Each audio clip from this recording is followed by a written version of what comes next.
Hello everyone, this is the Magic Cuber, and today I will be going over my reconstruction of my Sub 9.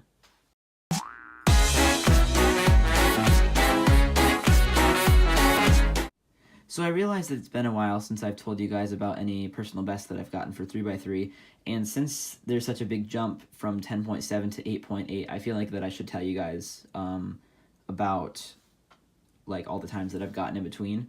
So I did get a lot more 10s from the time I uploaded the video to about December. I know I got a 10.03 at one point, but my first sub 10 came mid to early December. I got a 9.9, and it was full step, which was really awesome.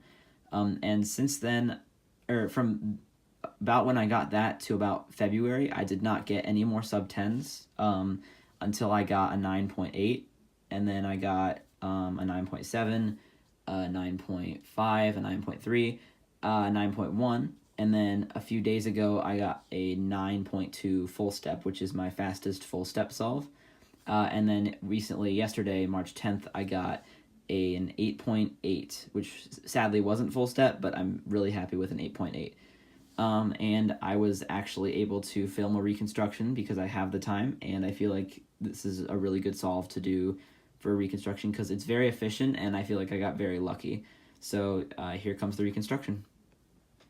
So I'll put the Scramble on screen right here, right on the bottom, and it'll also be in the description along with the full reconstruction with steps and everything. So when I saw the Scramble, I noticed that I had one cross piece already put in, and I could put this in just with one move. But I already knew that I was going to do white cross, but just to make sure I checked out yellow, and it didn't look too good. So except for this made pair, so I just did a Z2. And I looked for other pairs. So I noticed when I put this piece into place, this would be ready to go, and this would be put into place this cross piece right here.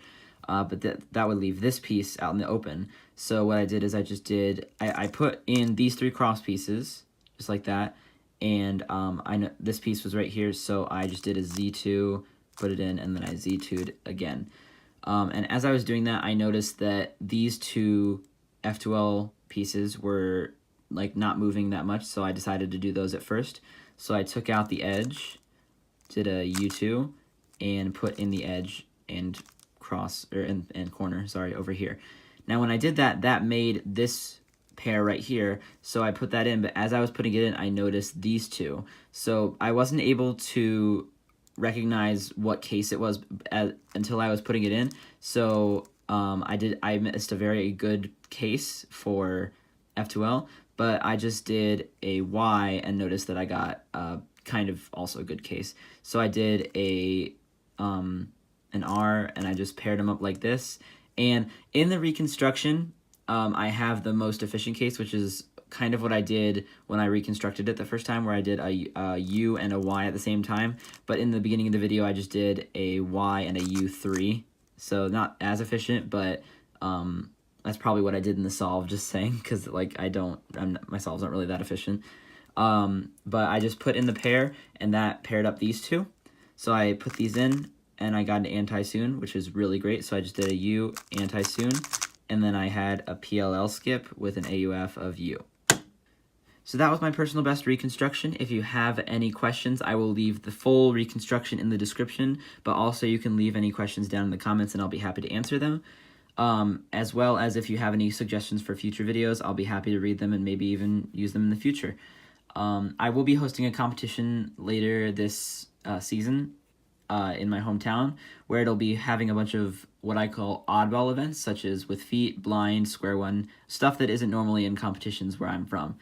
If it is finalized and put on the WCA, I will be making a video about it, and hopefully I can see all of you there. So thank you guys so much for watching, and I will see you again whenever I post a video, which probably will be in another 5 months. See you.